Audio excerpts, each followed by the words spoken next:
Have you ever heard Gary Vee say content? Content is king. I do agree with him on that, right? But what if you are stuck in a rut? What if you have some limiting beliefs, right? What if you don't know how to sit there and have a content strategy or how to execute it? That's why in this episode, we talked about how to master content creation, get over your limiting beliefs, have a content strategy, and how to get yourself out there so you can get more eyeballs on your brand and serve people. Here we go. All right, guys, welcome back to the show. Hopefully you guys are doing well out there. Chris, what is going on? What's up, man? Doing good. Just got up and took a bathroom break? Bathroom break. I'm putting you on the spot. I was thinking about getting some more coffee. That coffee's bomb here. Yeah, they got good coffee. We're at this co-working space, and they have like a really cool coffee machine. Really cool. It makes you just like want to get more cups of coffee, even though you don't need it, but so I was thinking I don't know. It about just feels like it doesn't do anything to me though. It's more just like placebo, just psychological. Like I just like the taste of it. It doesn't really like kicks into me. Well, dude, man, you drink going. like 3 to 4 cups, maybe more sometimes, like you probably have like a very low sensitivity to it, I know. Oh well, I'm sure you guys can relate. We're my coffee drinkers at my coffee fiends, coffee junkies. Yeah. I bet you if you were to literally like switch to decaf for like a couple of weeks, oh yeah, I know. Let your body resensitize yourself to caffeine, and I bet you if you go back into like a couple of cups, I bet you it hits you. That's hard though, man. Like I've tried that for 1 week because I got that from Ben Greenfield, and I was like, damn though, like the taste of the decaf sucked, and it messed with my mind too. Like it got a little like a headache, and like I felt lethargic. I'm big on like my morning coffee. Like I like grinding it. Like I like quality coffee. So like I don't know about that, especially the first cup. All right, let's jump into this. So we got another Q&AF session today. I would say conversation, but you guys have been submitting some great questions. So thank you guys so much for doing that and just asking questions. Guys, that's what we're here for. Again, we're always trying to change this podcast up and just bring different elements to it. And it's about you guys, not us. Like, again, we put a lot of time and effort into this, right? It's not easy. Like ask anybody that has a podcast. I mean, it's a lot of work. It is. But again, Chris and I are huge on just serving and giving value towards like, I love doing it. I just love doing it. I couldn't picture myself not doing podcasts. Yeah. You know what I mean? So submit questions, guys. Like we're an open book and, we'll give you the best answers that we can. So, really quick, guys, if you're new to the show though, just there's a feed of the show. You don't have to Venmo me or Cash at me. I promise you that, but you can just, leave a rating and review on a particular show. If you found value, like in today's show, if you find value on one of these, then just, please guys, like leave a rating and review or share it out and tag us on Instagram or Facebook. That helps us so much because it helps us reach more people. And that's our mission, is to reach more people on the Dynamic Lifestyle Podcast. So we need each and every one of your guys' help. So. Yeah. And really quick, man, it's like, we could probably go the route of anybody else, hiring a company to try to like rank yourself in the podcast rankings, pay for ads. But it's like, damn, man, it's just like, we're trying to do stuff organically too, and just like, really have this podcast hit people and like change their thinking and add value, So it's like, guys, if it's just one little thing, like, man, just share it out on your stories, take a screenshot, share it on your stories. We're not telling you guys to put it on your Facebook walls or your guys' Instagram grids or nothing like that, but just help out a little bit, on that. That's all we're asking. It takes a second to do it. And I do that to all the ones that I listen to, like the top ones I listen to. Like I listen like 2, 3, and it's like I'm always like screenshotting them, like sharing them on Instagram, like and stuff. It's like because I understand too. It's like if I got value, it's like why not? Why not just share that out and help the people out? 100%. Yeah. Okay. All right, guys. So with the Q&A format too, if you guys want to submit questions to us and participate in this, again, submit those questions to support@chrisericmartinez.com. Subject line: podcast questions. Okay. So the first question is for today's Q&A format is, hey guys, I'm having trouble coming up with social media content for my ideal avatar. Any ideas? So first question would be, what are you doing right now, right? But I don't know what you're doing right now. So that'd be the first question, right? But I want to go deeper on this one. I actually made a couple bullet points on this one because I want to make sure really give you guys some value on this, and I don't want to forget anything on here. But I think with this question, it'll help out anybody that's in any type of business, to be honest. It doesn't have to be health and fitness coaches, right? But I'll give you a couple of examples with health and fitness coaching. But I think this route, if you're having trouble coming up with social media content, with the ideal avatar is like, that's the first thing. You have to really understand the ideal avatar. And then you have to really make a list of like basically their pain points, their struggles, their frustrations, what keeps them up at night, their problems. And then the other side's their wants, their desires, their aspirations, right? Their goals, all that. Okay. Once you make that, I think these two things will work out. And it's two different marketing hooks you guys can test out with the avatar in this. Okay. The first one is you can scare people with the problem or the pain, right? So the problem or the pain, that's usually because they're trying to prevent the problem or the pain like exacerbating, getting bigger, right? Or more painful or more problematic, right? Or you could sit there and try the other one, which is basically you're uplifting people with the solution or the aspiration, right? And that's usually people wanting to serve the current or solve the current problem right now. Okay. So again, you could either do it with like, scaring people with the problem or the pain, or you can do it with like uplifting people with the solution or the aspiration in your content. I'll give you two examples. And this is in the context of a health and fitness coach. If you're trying to scare people, right, with the problem or the pain, let's just say it's around sleep. You could do a social media post or content around like, I know what it's like with your sleep being interrupted 3 out of 7 days a week. Okay. Right. And that's because you're scaring them kind of with the pain, right? That you know what it's like with your sleep being interrupted 3 out of 7 days a week. And then you can kind of get into like the ways you can solve that problem, right?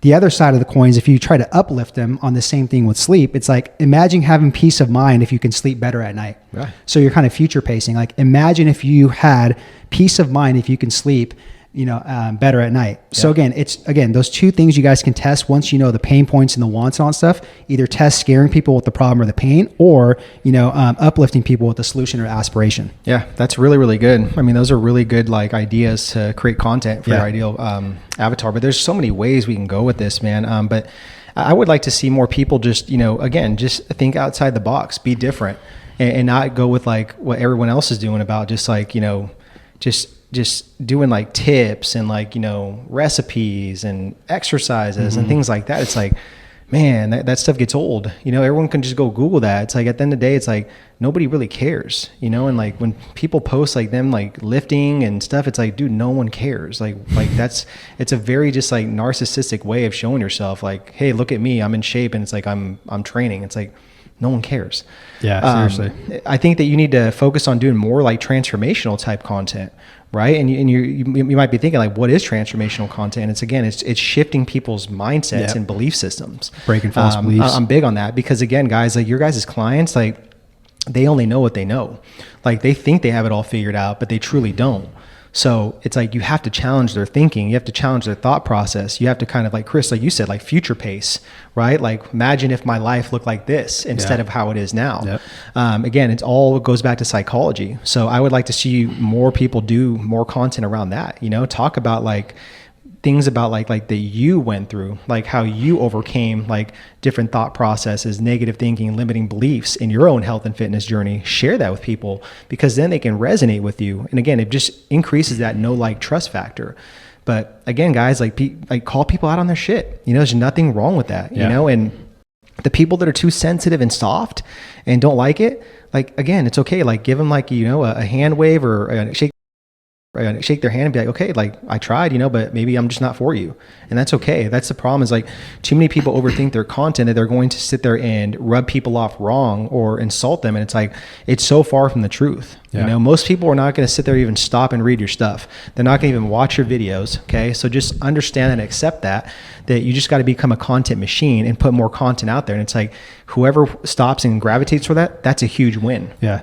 And this goes back to the other episode we did, man, where somebody, I remember, asked a question about like they're struggling with like their true authentic self and getting their message out, and then a lot of the transformation posts, you have to be somewhat clear on that, because your beliefs and kind of like what you stand for are going to be different from other like coaches out there. You know what I mean? And it should, but that's what's great though, because again, people buy coaches, not coaching. Yeah. So it's like, that's why they're going to go to you over somebody else. So just be very clear on that, on like who you are, like your true authentic like self and your message, like when you do these transformation posts, and don't sit there and copy somebody else, like a Tony Robbins or an Ed Milet or something like that, like don't do that. And really quick, like it's like us, right? Like we're business coaches. We're different from other business coaches. Like one of the big things that separates us, like we challenge the way you guys think. Like, why do you think the way you think? Why do you do what you do? Why do you think this? Why do you have these limiting beliefs? That's one big thing that we do. And it's like, if some coaches don't like that, then okay, there's other coaches you guys can go with, like not a problem, Yeah, 100%. All right, just give me 1 second. We'll get back to the training. Okay. Now look, if you are looking to enhance your content, if you're looking to really build what we call a content machine, okay, we have this awesome worksheet for you. So just check out the link below and you guys can download this awesome worksheet where there's like 3 or 4 different type of like exercises in there. You guys can really roll out some brand new content for your guys' online audience, your guys' brand, your offer. Okay. Now back to the training. So hopefully that helps out. Try those tips we gave you, transformation posts, and then the pain and the problem, and then the other side of the coin was like the pleasure and the aspiration. I think that will get you guys a lot more engagement. All right, second question here is Chris and Eric. I'm transitioning to be an online coach, and I come from the corporate America where I would cold call and sell insurance to people. We used to do that. I used to do that. Farmers insurance. I hated it. I hated it too. How do I reframe my mindset around selling my online training nutrition programs? Let me say that again because I kind of I was like, shit, this is okay. I'm transitioning to be an online coach, and I come from corporate America where I would cold call and sell insurance to people. I hated it. How do I reframe my mindset around selling my online training nutrition programs? Want to take a stab at it? Yeah, I think that's a great thing. Like, that's a blessing because that's a great skill set to learn and have. So, I mean, man, if you can cold call people and talk to them and get them to buy, I mean, that's a form of selling. You're going to have to do that, whether it's over Zoom, over a phone call, whether it's through DMs, whether it's in person, like with your coaching business. So you might as well polish up those skill sets now and make the best of it. So I think you just have to reframe your mindset to look at it as like, this is a great opportunity to expand on this skill set to become really good at like cold calling and selling on the phone, because with an online coaching business, you're going to have to do a lot of that. And what we teach is, right, you do first like a 15-minute discovery set call to qualify, build some trust.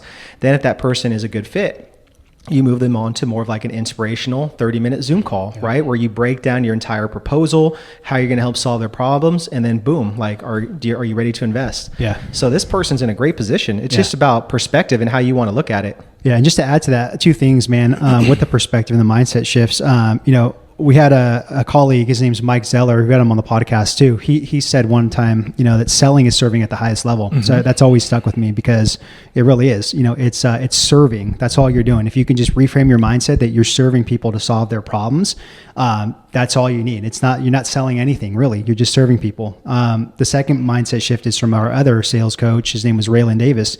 He talked about inspirational selling. So all you're doing is inspiring somebody to take action, right? Just making an informed decision, right? At the end, you do your sales, you do your whole kind of pitch. You don't have to be pushy. You don't have to be, neuro-linguistic stuff. You don't have to do sales tactics, anything like that. You're just coaching them. You're inspiring them to take action at the end, and that's it, So I think if you have those 2 mindset shifts, I mean, I think you'll be okay, especially coming with the background of like doing some cold calling for insurance. Yeah, let me add one more thing to this. Like, it just came to mind. Like, I just spoke to a gentleman yesterday, about he wanted to look into like our coaching services, right? And he's working several jobs. He's doing like door-to-door sales with solar. He's doing life insurance. And then he's doing one other thing where it's all selling though. Okay. And, he's just telling me like how much he hates it and he's just over it. He loves fitness. He loves coaching. That's what he wants to do, but he doesn't know how to get into it. He doesn't know how to leave these jobs.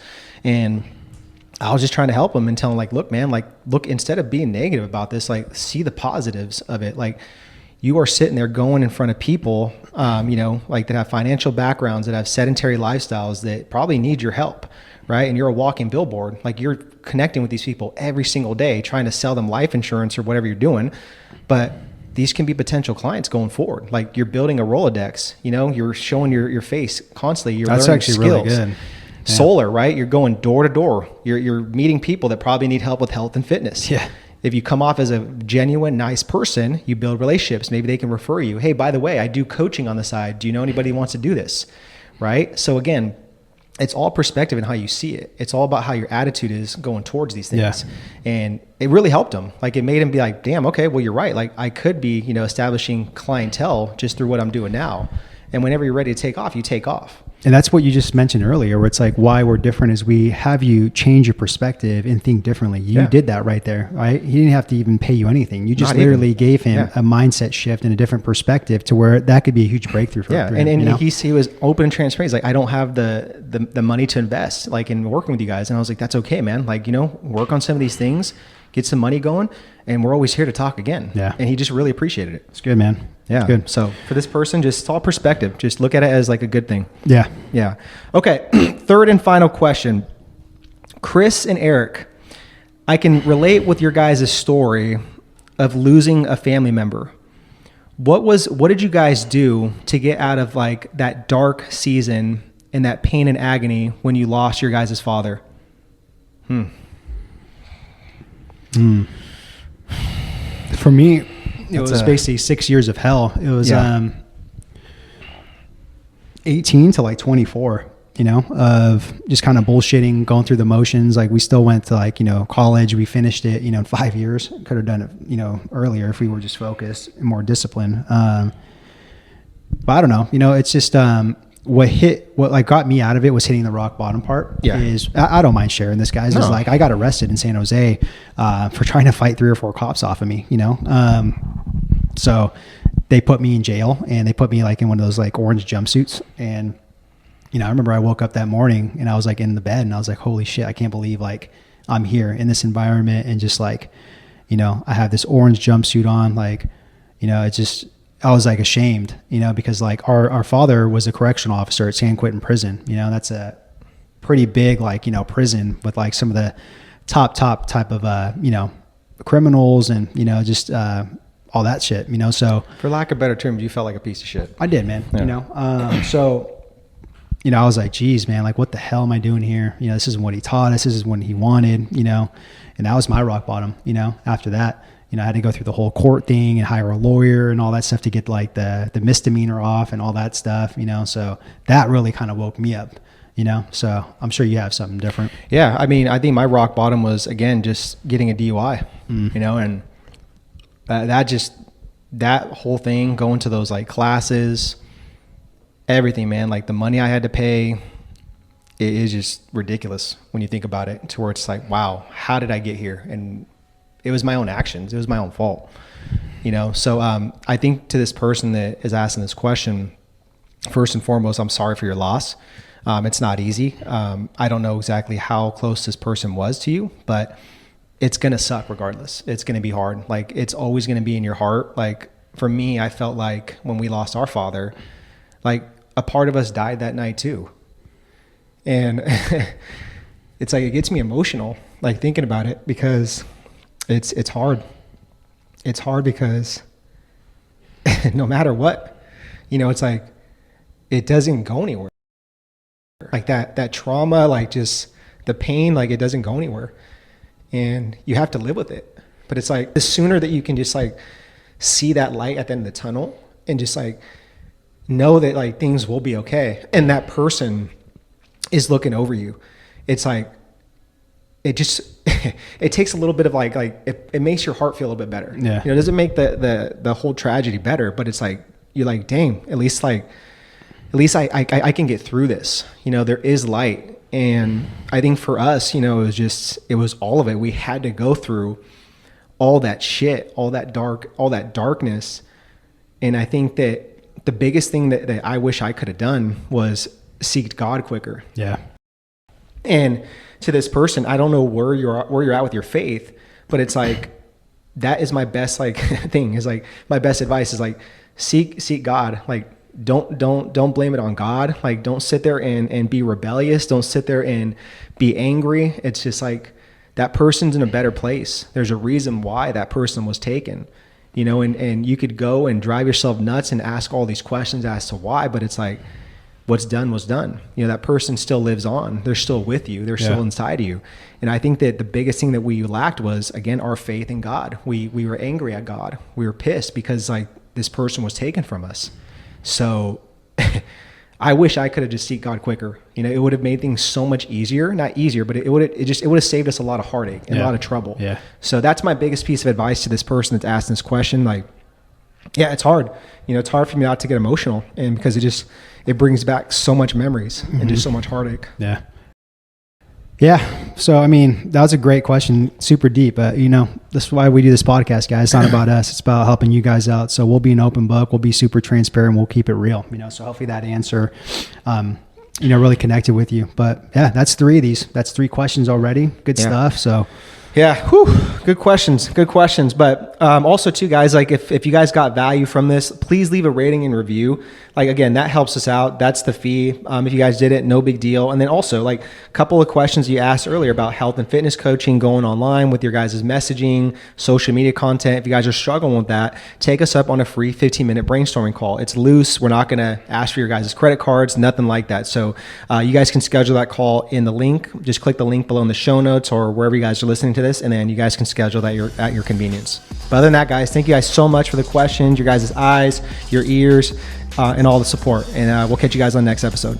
All right, I hope you got a couple of nuggets out of that Q&AF. Those are 3 really good topics we gave, okay? The next thing I want you to do is take some of this knowledge. I want you to watch this video right here. 6 different ways you guys can build a 6-figure health and fitness coaching business. Let's go.